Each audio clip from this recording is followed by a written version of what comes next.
driven by a Hasidic man went out of control. Polarizing politics grabbed the national spotlight. Beat and stabbed a visiting rabbinical student from Folks had began to say that the ambulance had left a young black child. I think it's safe to say that history doesn't just happen. I like to think of it more of like a never-ending TV drama, where the events from the past we remember are all part of a larger timeline made up of complementary episodes which eventually leads to a climax. For the purpose of this video though, I'd like to refer to these climaxes in history as inflection points. In Crown Heights, arguably the most notable inflection point would be the riots that took place in 1991. What most remember from this period of time was the chaos. Disgruntled black residents took to the streets, protesting against the Jewish presence in the Crown Heights community. In the process, Jewish businesses were looted and burned, cars were firebombed on frequent occasions, and police, in response to the violence, routinely lined the streets with heavy-duty shields and batons, combating a community of black and brown people doubled down in rage and anti-Semitism. But again, none of this just happens. Some point to the incident that directly triggered the violence in the death of Gavin Cato. 7-year-old Gavin Cato was pinned under the vehicle and his cousin critically hurt. The Orthodox driver was whisked from the scene. I left the kids there. Which I will delve into, but in reading this case at face value, the big elephant in the room is still, why so much direct violence and anger over one singular event? Before this accident, there were no outward Jewish hate crimes against black and brown residents in the area, and in fact, in an earlier inflection point in American history, the Civil Rights Movement, black and brown civil rights leaders held hands with Jewish rabbis to collectively protest against the inequalities not just in New York City, but around the nation. So again, what exactly happened? How does such a divide seemingly rise from a concrete in which Jewish and black residents have shared for decades by that point? A period so infamous it continues to be reflected on as one of the more controversial events in New York and American history. That progressive divide is what I want to focus on today to really determine what caused the Crown Heights Riots of 1991. Thing is, it's been about 4 months since I first asked myself this question. Now, as you can see, a bit has changed since the past couple of months have passed, and honestly, I can say that I've learned a lot. But to do so, I did a ton of research, really reading and analyzing countless newspaper headlines and connecting the dots all around the map. I also interviewed authors, assembly members, Jewish rabbis, and my mom, but I also had to do some personal introspection. I had to dig deep and remind myself that this story is more than just another riot story. It's a story of struggle and resilience in my hometown. Many people were out and angry because of a traffic accident last night. Speaking of generations, this story takes us back back to the 60s. It's hard to believe that the origins of the Crown Heights riots have nothing to do with black or Jewish people. I mean, 75 years ago, Crown Heights was a predominantly white community thriving through much of the 20th century. But by the 1960s, Murphy's Law seemed to reign supreme. Murphy's Law? What it means is that whatever can happen will happen. The 1960s were a particularly tumultuous time for Brooklyn, a borough consistently short on its luck. In 1960 alone, Hurricane Donna wreaked havoc, causing nearly $1 billion in damages and fatally injuring 8 people. Just months later, on December 16th, a United jet collided with a TWA propeller plane in what was then considered the worst aviation disaster in history, killing 134 people. And just 3 days after that, a devastating fire broke out near the crash site, killing 50 workers and injuring hundreds more. And these are just the headlines of newspapers documenting other relatively small, weird occurrences. I'd be surprised if there wasn't some sort of UFO sighting spike or something like that. National and international tensions only further complicated life in Brooklyn. The borough, still considered the second largest in New York City, became an epicenter for racial protest. Rights leader Martin Luther King leads the procession to the United Nations, where he urges UN pressure to force the U.S. to stop bombing North Vietnam. Brooklyn had become a melting pot not just of culture, but of ethnic struggle, seemingly waiting to bubble over. This tension contributed to the phenomenon known as white flight. Economically, Brooklyn was abandoned. Ebbets Field, once the crown jewel of Crown Heights, was demolished. Houses were left vacant. The taxpayers who had kept the community afloat for decades vanished, transforming Crown Heights from a desirable neighborhood into one marked by poverty. By the end of the decade, much of the wealthier white population had been replaced by less fortunate black residents, many of whom were Caribbean immigrants. Hasidic Jews, on the other hand, were already in the area and persevered through this turmoil, even expanding their presence in the mid-1960s. Now, it was this period, the tragic 60s, that laid the groundwork for the controversial relationship between the Hasidic Jews and the black population in Crown Heights. The area was predisposed to resentment, with two communities trending in completely opposite directions. And as the old saying goes, money is the root of all evil. But specifically in Crown Heights, it was the absence of money relative to others that fueled tensions, leading to the riots in 1991. The day, or night I should say, was definitely a complicated one, but ironically, not for the reason of the car accident itself. It's the context surrounding the hours immediately before and after the event that would have a profound impact on the Crown Heights neighborhood and New York City as a whole. As I mentioned earlier, to really cover this story, I had to dive deep into research. Along the way, I repeatedly found myself running into this book, Crown Heights, Blacks, Jews, in the 1991 Brooklyn Riot. As the title suggests, this book provides 282 pages of in-depth analysis of the events that unfolded on that fateful day. Fortunately, Dr. Ed Shapiro, the esteemed author of the book, graciously agreed to sit down with me for an interview. To help us really navigate through the complex layers of that summer Sunday, I've prepared a series of questions that will shed a light on the intricacies of his research. Hey, Mr. Shapiro. Yeah. The first question I had for you is, while writing the book, what difficulties did you have covering this story? Well, the major difficulty was getting a primary source material. Mm-hmm. I was ready to really get into it. 9/11 occurred. And I called several times about the records, the archives of the police department, and they were unavailable. Secondly, I was unable to get into some of the records of the Lubavitch community. And then the third thing is I tried to get an interview with former Mayor David Dinkins.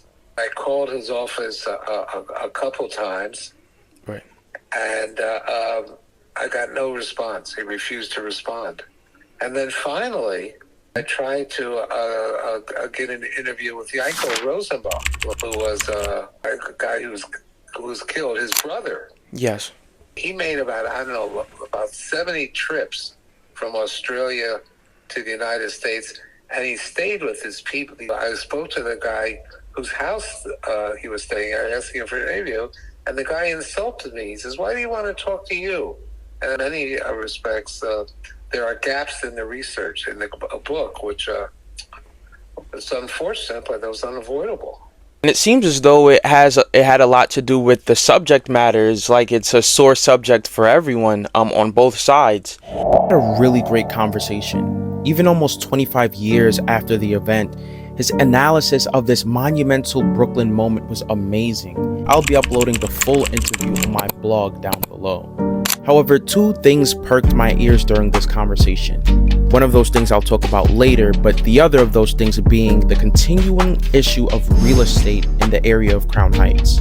The issues of real estate triggered a voice in my head, the voice of my mother, who has lived in a rather special section of Crown Heights and has her own first-person perspective of the modern concerns and fears she has over the real estate with the Jewish section of Crown Heights. Just introduce yourself with your name, your relation to me, of course, and how long you've lived in Crown Heights.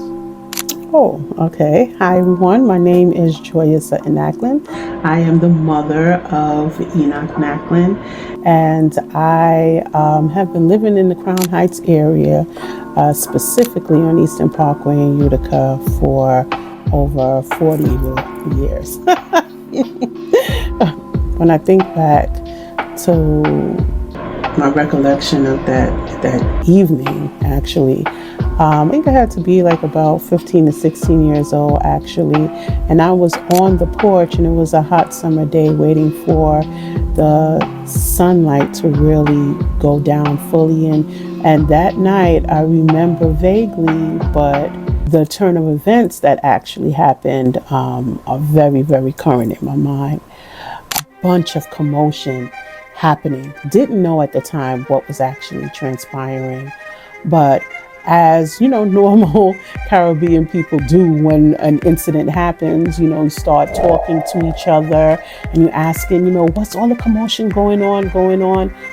And, everyone has their interpretation of what they heard, telephone.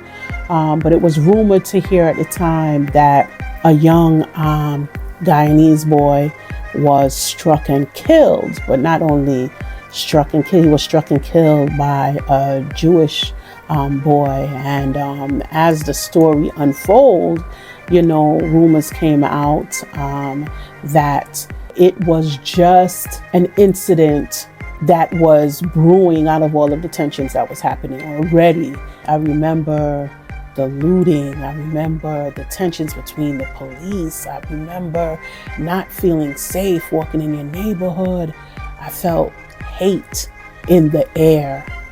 I never really understood what the rioting in your own neighborhood, even at 16 years old, was about, because tearing things down in your own neighborhood, of course, has lingering effects. So I want to take a slight pivot onto the state of the house that you've been in over 40 years, I'm assuming, as you've been in Crown Heights. Yeah. Can you tell me a little bit about growing up in this neighborhood, in this house specifically, and what this house has meant to the neighborhood? Oh, wow. So,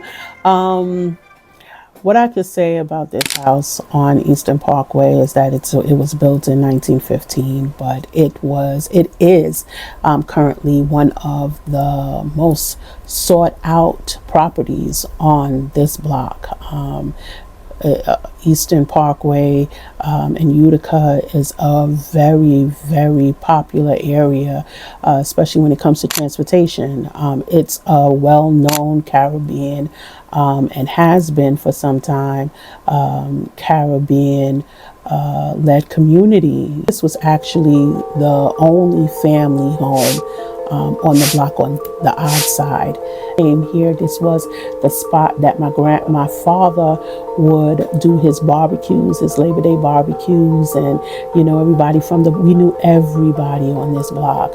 We've seen so many families come and go, Caribbean families. I mean, now in 2024, it's gentrified.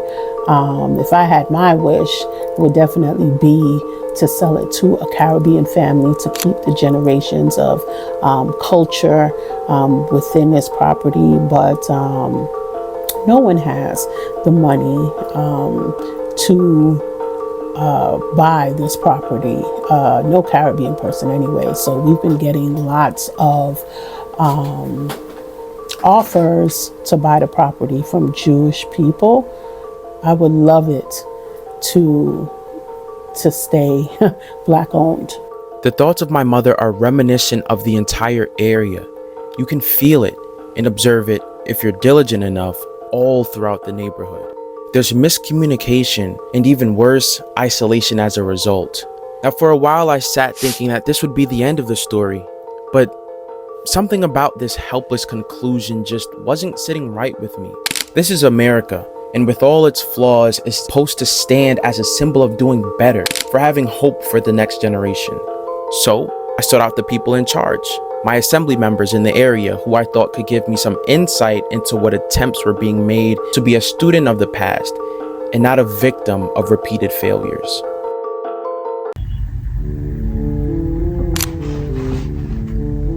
Recording in progress. How can I help you today? So my purpose for interviewing you is just to see through the perspective of not just the assemblywoman, but as someone that grew up in Crown Heights, the difference in relationship between the Black population and Jewish population in the Crown Heights community. With this whole war that is going on in Gaza, the genocide, there's no war. Okay, it's a genocide happening in Gaza and in the West Bank. If I speak on it as an elected official, and I do, I'm called an anti-Semite. It is not anti-Semitic to say, hey, let's not kill children. That's why they can't mess with me. They don't want to mess with me. They don't want to talk to me. They don't got nothing to say to me because they already know how I felt. I've sat down with them, and I've sat down with the Lubavitch community, spoken to the rabbi. He's like, yeah, you a problem. And I'm sorry. And, I asked every community, including the Jewish community. Now, it's a different dialogue because, for example, if I advocate for breast pumps, which are electric things, Right. It actually, if I'm really doing something for everyone, there should be no problem, at least me bringing up. How will that really apply to you? That's where my work comes in, which is universal aspects of life, but how does it apply to you? That's the sad part of it. And that's why we can't come together and really come up with a solution, because people don't view it as a problem. People don't view the issue the same. Believe it or not, there's a whole org. There's actually a one community, one Crown Heights. They usually do like a solidarity picnic every year, where they include vendors and orgs to come in and provide certain resources to people. There's actually a community conversation. I was not invited. I would definitely, if you ever want to be bold and brave, talk to Rabbi Eli Cohen. He's on Kingston. Morning, Mr. Cohen. Hi, how are you? With a very high Chabad Jewish population in Crown Heights, I wanted to get your perspective, as I know you play a very integral, critical part in this community as both rabbi and executive director of the CHCJCC. Crown Heights is predominantly, most of the population of Crown Heights is African American, Caribbean American, or Hasidic Jewish. We're very active in trying to bring the community together. While researching for this story, I actually talked to other assembly members as well, some high-ranking members of the community that touch different ethnic groups in the community. One of them was Vera Forrest. She was the one that actually referred me to you. I wanted to get your perspective on working with other assembly members and around the community to boost that inclusivity in the area. We do try to work with our elected officials. They have a voice that can be helpful to bring attention to issues. That's something that affects the whole community. You, more than anybody else that I've spoken to, can speak to this topic of denouncing some of the fears or concerns that might be had from other communities. Sometimes people have resentments based on different experiences, and maybe they don't understand. Like, Jewish community lives with a very strong sense of boundaries as far as, behaviors. Where the community comes out to say we're against gun violence, I'll stand with them, because I feel that I want to show that the whole community is united in this. I really would try to work with them and show my support.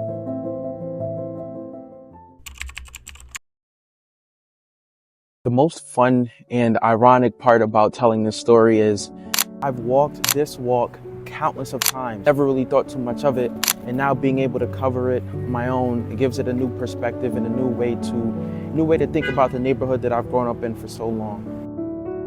Seems to be inherent limiters to full inclusivity in this community. Some of these are inherent boundaries because of religious differences, but at its core, the community seeks the same thing: inclusivity, or at the very least, coexistence. Some of the discrepancies seem to be philosophical, which, yes, should not be ignored, but there will be in any neighborhood that embraces freedom of thought and speech. Thank you. There will be in any neighborhood that embraces freedom of thought and speech, especially with a community embraced for its diversity. It's the efforts being made to restore a community filled with promise and pour back into it a beacon of hope that will atone for the sins of the events like the one that occurred right here in Crown Heights on August 19th, 1991.